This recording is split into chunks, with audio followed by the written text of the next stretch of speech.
Hello मित्रांनो, कसे आहात? ठीक आहात ना? काय आहे, या कोविड पॅन्डेमिकमध्ये आपल्या सगळ्यांना या परिस्थितीने बरंच काही शिकवलं आहे. तर मी माझ्या मित्र जेंट्स मेल्स बांधवांना आज हे दाखवतो आहे की आपण जेव्हा एकटे राहतो तेव्हा आपल्याला जेवण बनवावं लागतं. फॅमिली असते तेव्हा आपली वाईफ सौ आपल्यासाठी सगळं बनवतात. पण कधी जेव्हा एकटे राहतो तेव्हा अशी परिस्थिती येते की सगळं काही आपल्याला बनावं लागतं. मी कधीच काही शिकलो नाही. मी माझ्या आईकडे लहानपणापासून एवढं ऑब्झर्व केलं की जेव्हा मला गरज पडली तेव्हा मी ते करत गेलो आणि ते देवाच्या कृपेने बऱ्यापैकी चांगलं होतं. तर आज मी तुम्हाला माझ्या मित्राने एकदा सांगितलं, कारण का आम्हाला भाकऱ्या आणि चपात्या ह्याचाच फक्त प्रॉब्लेम येतो जेव्हा आम्ही पुरुष सगळे वेगळे राहतो घरापासून नोकरीसाठी वगैरे. तर माझ्या मित्राला मी सांगितलं, अरे आपण चपाती आणि भाकरी जरी हाताने करता नाही आली तरी तू थालीपीठ करू शकतोस. आणि थालीपीठाला काय आपल्याला असं परफेक्ट गोल असं पाहिजे नाही आणि ते गोल आपण आणू शकतो. तर ते मी आज तुम्हाला सगळं दाखवणार आहे, तो गोलाकार कसा आपण आपोआप आणू शकतो. आणि हे थालीपीठ बनवण्याने काय होतं, बाजरी आणि बेसन असं भाजणी या सगळ्या पीठ असं मिक्स असेल आणि तुम्ही मी केलं तर डायबेटिक लोकांना पण खूप चांगलं आहे. म्हणून मी ते चपाती वगैरे न खाता हा एक थालीपीठ बनवतो आणि दलिया बनवतो आणि माझं जेवण रात्रीचं तरी मी करतो जमेल तसं. तर आज मी तुम्हाला बाजरा आणि बेसन मिक्स हे थालीपीठ सांगणार आहे कसं बनवतात ते. तर त्यासाठी मी साहित्य घेतलेलं आहे, तुम्हाला दाखवतो, बघून घ्या. हे बाजरा आणि बेसनचं पीठ आहे आणि आता हे मळणार आहे मी आणि हे मळवून त्याचं गोलाकार करणार आहे गोल. तर आता मळायचं कसं तेही मी सांगणार आहे माझ्या मित्रबांधवांना. हा टमॅटो, मिरची आणि कांदा कापलेला आहे आणि थोडंसं गोल कुकरच्या भांड्यात असं तेल थोडंसं ओतून ते असं तळाला लावून ठेवलं मी आणि थोडंसं गरम केलं. आता ह्या गरम तेलातच नंतर मी ते गोलाकार जो पीठ मळेन त्याचा गोल ह्याच्यातच मी करणार आहे आणि नंतर पुढची प्रोसिजर पण तुम्हाला सांगेन. ठीक आहे. तर हे अशी तयारी केली मी आता मी तुम्हाला पीठ मळून दाखवतो कसं मळायचं ते. आपोआप मला पण वाटत होतं की अरे यार हे पीठ मिळायचं म्हणजे काय मोठा इश्यू आहे. तर मी पण हळू करायला घेतलं. एकदा माझ्याबरोबर एक जण राहत होते, त्यांचं बघितलं मी आणि घेतलं करायला एकदा. तर ते जमायला लागलं मला. काही नाही, हे असं पीठ घ्यायचं ह्याच्यात भांड्यात आणि हे हा पाण्याचा ग्लास आहे. थोडं अगदी म्हणजे थोडंसं भिजेल असं आणि जास्त पाणी ओतू नका. पहिलं कमीच पाणी होता, मग लागलंच तर पाणी अजून होता किंवा मग पीठच त्याच्यात थोडंसं सुकं घालून तो गोल होतो. तेल जे भांड्यात मी टाकलेलं आणि भांडं गरम करत ठेवलं ते थोडंसं कोमट झाल्यावर ते बंद करायचं आहे आपण. ठीक आहे.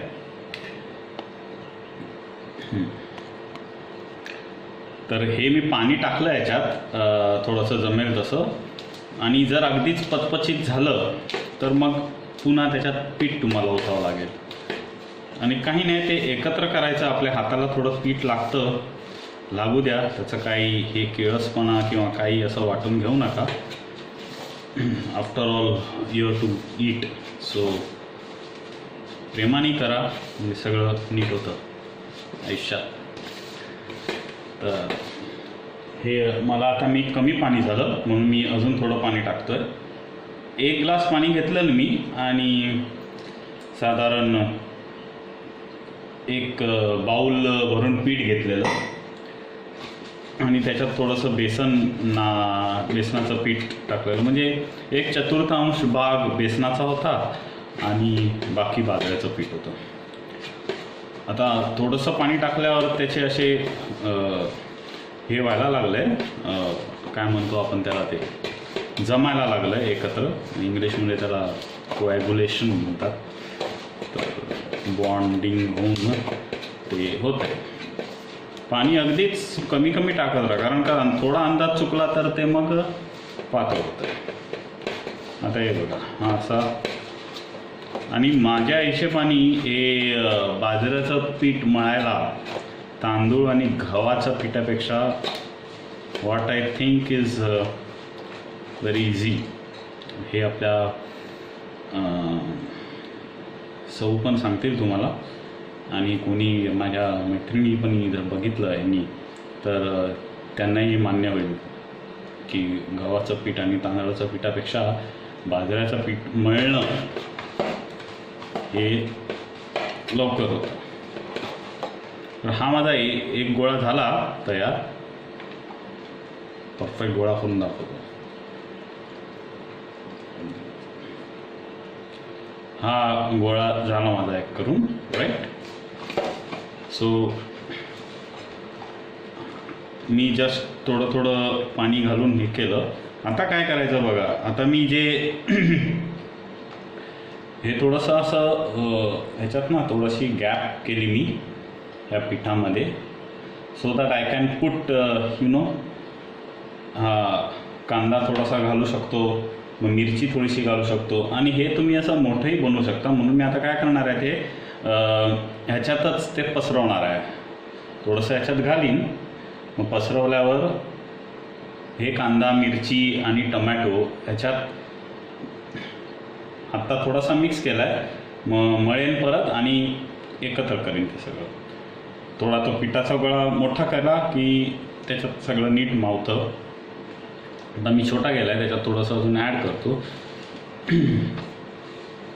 म्हणजे काय, जे मी तुम्हाला दाखवलं कांदा मिरची टोमॅटो, मी पुन्हा एकदा तो नीट अजून त्याच्यात घालून नीट मळू शकतो.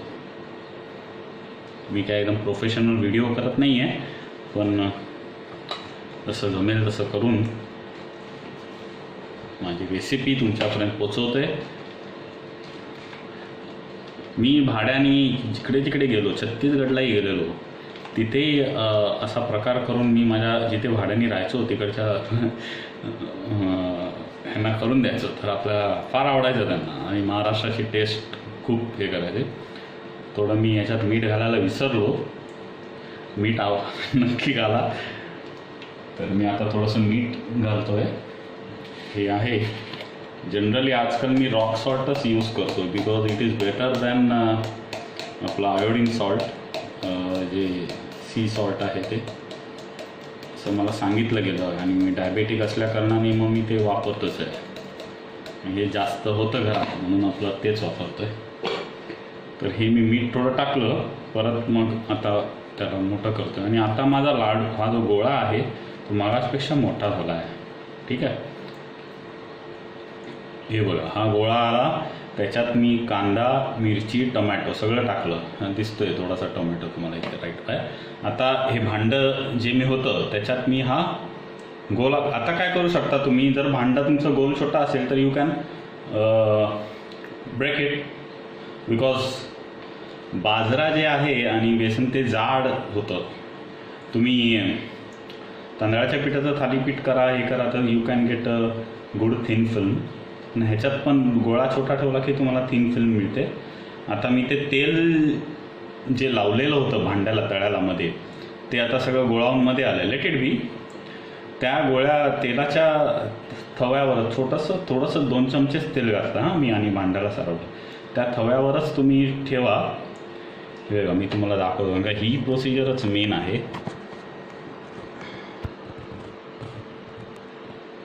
हे बघा, हा आता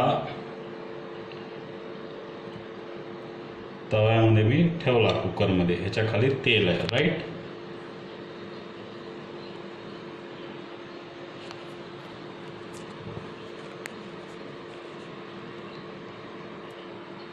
हे बघा, ठीक आहे.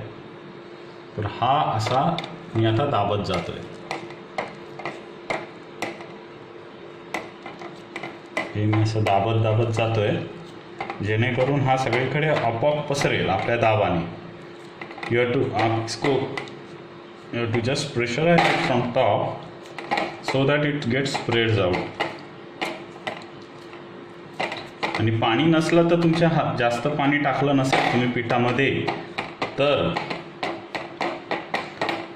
काय होणार आहे, व्यवस्थित ते पसरलं जाऊ शकतं, तुमच्या हाताला चिकटणार नाही. Otherwise it becomes difficult to spread it out all over. हे झालं. आता हे कुकरला सगळ्या ह्या खालच्या बाजूला चिकटलं पाहिजे. पसरवून सगळीकडे पसरवलं मी. हे मी छोटं कुकरचं भांडं घेतलं. तुम्ही असं ॲल्युमिनियम इंडक्शनचं पण घेऊ शकता. मी कुकरचं का घेतलं, कारण का ते जास्त लगेच गरम नाही होत सुरुवातीला. म्हणजे तुम्हाला सांगलं हे नाही लागत, चटके नाही लागत. हे मध्ये मध्ये असे खड्डे बनवा, म्हणजे आता मला परत ह्याच्यात तेल टाकायचं आहे, तेही मी टाकू शकेन. त्या खड्ड्यांनी काय होतं, तेल सगळीकडे पोचतं. हे फार मी आईचं बघून शिकलो, कारण का मी तिला विचारायचो, अगं खड्डे का आहे थालीपीठात, खड्डे का असतात. मग ती बोलली, अरे हे सगळीकडे तेल पसरवायचं असतं म्हणून हे खड्डे. होप तुम्हाला नीट बघायला मिळालं. ठीक आहे. आता मी घालून गॅस पेटवणार आहे आणि हे ह्याच्यात थोडंसं तेल टाकीन आजूबाजूने, है ना. आणि मग हे मी शिजवत ठेवणार आहे आणि एक 5 मिनिटांनी हे काढून टाकणार. राईट. तर मी गॅस पेटवतो आहे आणि त्याच्यावर जे आहे ते मी परत ठेवतो आहे. राईट. आणि आता तेल मी थोडंसं मगाशी अगदी ते पसरवण्यासाठी घातलेलं, आता थोडं ना अजूनही बाउंड्रीजनी आपण तेल घालू परत याच्यात. राईट. जेणेकरून ते व्यवस्थित चांगलं भाजलं जाईल. झालं आहे आपलं थालीपीठ तयार करायला ठेवलं आहे. एक 5 ते 7 मिनटं लागतील याला. वरून झाकून ठेवा कंप्लीट. आणि झाकणाला थोडंसं भोक असलेलं झाकण, जशी ही काचेचं झाकण ज्याला इथे भोक आहे असं ठेवलं तर you can see also it is happening, it is getting prepared. आणि इथून वाफ पण जाऊ शकते. ठीक आहे. आणि जसा याचा रंग तुम्हाला कळेल, रंग बदलतो, साधारण चॉकलेटी असा व्हायला लागतो, तेव्हा मग समजायचं खालून झालं आहे असं. आणि याला परतायची गरज नाही, वाफेनी वरची बाजू शेकते, खालून हीटनी शेकतं, त्यामुळे ते दोन्ही बाजूनी मस्त होणार. फक्त रंग बघायचा त्याचा, असा साधारण केशरी वगैरे असा झाला की तुम्हाला समजेल हे झालं आहे म्हणून. आणि ऑब्वियसली सुगंध असा मस्त सुवास येईल की तुम्हाला आपोआप भूक लागून ते लवकर खावंसं वाटेल. सो थोड्या वेळाने तुम्हाला दाखवीन हे झालेल्याचं. Right. So till then will take a short break. हे बघा आता हे शिजतं आहे. ओके. आणि माझी ऑलमोस्ट 5 मिनटापेक्षा कमी मिनटं झाली. आणि हे याचा रंग बघा आता, आधी कसा कच्चा आणि पांढरं शुभ्र होतं, आता कसं हे बघा. आणि ह्याचाच मस्त आता वास बीस येतो आहे. आणि see the thing that is happening inside. तुम्हाला बघूनच एकदम मस्त वाटत असेल, है ना. तर हे असं बनतं. अजून ह्याला मी थोडा वेळ ठेवणार आहे, 5-1 मिनटं. आणि तुम्हाला मग नंतर याचा रंग दाखवीन कसा चेंज होतो ते. राईट. खालून पण हे आधी चांगलं लागलेलं आहे, आता तुम्हाला दिसतंय मग खाली ब्राऊन झालेलं. राईट. तर आता जास्त वेळ ठेवून याला फायदा नाही, थोडंसं जास्तीत जास्त 3 मिनटं. आणि मग हे आपलं डन होऊन जाईल. आणि आपोआप थोडंसं थंड व्हायला दिलं की ते खालून आपोआप निघतं. सो तुम्ही घाई करू नका आहे लगेच काढायची. Let it come to the temperature normal. आणि मग तुम्ही ते आपोआप निघेल काही करायची. आणि दुसरं मग त्याच्यात तुम्ही तसंच मी सांगितलेल्या प्रोसिजरनी करू शकता.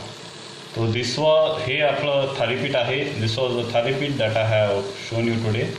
हे पहा, हे पूर्ण रेडी झालं थालीपीठ माझं. राईट. आणि आता हे बघा, मी थोडा बरोबर 5 ते 10 मिनटं थांबलो तर हे बरोबर निघतं आहे. कळलं. सो आता हे तुम्ही उलटं परतवून डायरेक्ट खायला घेऊ शकता. वरची बाजू काही परतवून शेकवायची गरज नाही. सो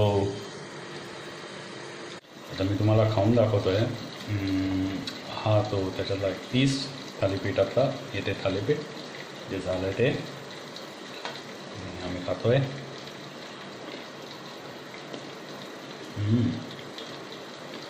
कुरकुरीत एकदम मस्त आणि एकदम चमचमीत झाला आहे. मिरचीमुळे तिखटपणा आणि कांदा टोमॅटोमुळे सुटसुटीतपणा आला आहे. आणि बाजऱ्याचं पीठ चवीला पण खूप चांगलं. असंच करा, तुम्ही पण एन्जॉय करा, खा आणि नक्की मला कळवा.